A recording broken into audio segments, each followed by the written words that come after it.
Welcome to Berlin and the airfield of the old airport Tempelhof.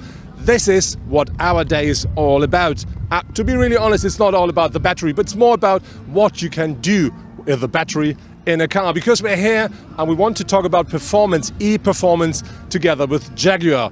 And we're going to have the chance to have a sneak preview, a short drive with the new Jaguar I-Pace. And for me, more important, we're going to see the Formula E race tomorrow. And this will be my first time. Now some facts and figures about the new Jaguar I-Pace, which will arrive at the dealers late summer this year. That car features two electric engines and they offer 400 horsepower of maximum output, and that is combined with 696 Newton meters of maximum torque, and that comes from 0 revs onwards because it's an electric engine. In the floor of the car there is a 90 kilowatt hours battery, and that offers up to 480 kilometers of maximum range for the car.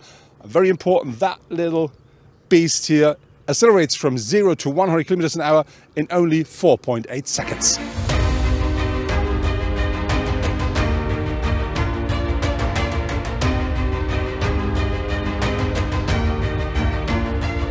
So now I have the opportunity to drive an I-Pace for the very first time. This is not open road and it's not a production car, but I'm really looking forward to it. The funny thing with that car is it not only offers 400 horsepower, it also offers up to 696 Newton meters of maximum torque. So this is something that makes big fun, but on that course, you have no chance to really drive that car the way you should.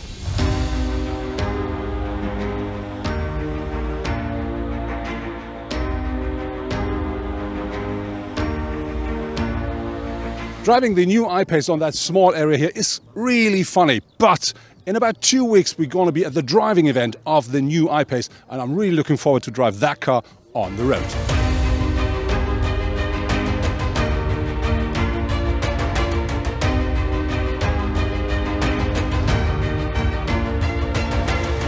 A new project of Jaguar regarding to e-performance is the so-called Jaguar I-Pace E-Trophy, which is a new race series that's going to be introduced here while the Formula E is running.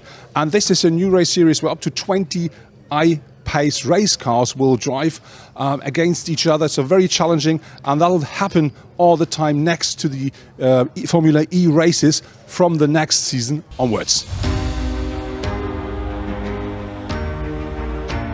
If you want to have access at whatever area here at the Formula E, you need passes for that. I have already 3 of them, but that's not enough to get into the pit. I'm at the pit lane, but into the pit I need another one, but I've got to get that one shortly.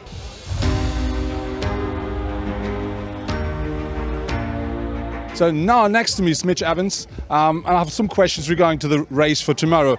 Mitch, I just heard that the track tomorrow is one of the longest you have to drive, so longest distance. What about energy management? How important is that for tomorrow? Yeah, it's going to be crucial tomorrow.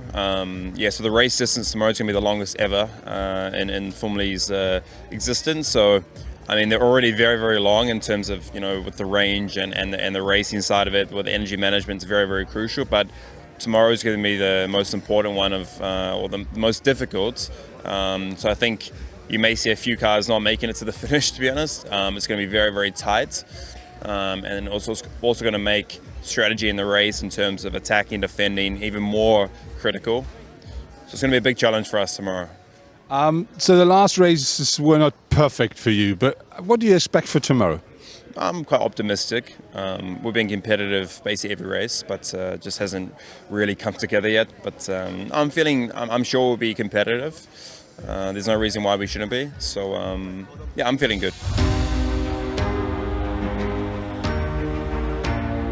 So today is the day, the race of the Formula E here in Berlin. Actually, the qualifying is running and it's not looking too bad for Jaguar at the moment, but I'm looking forward to see the real race in a couple of minutes.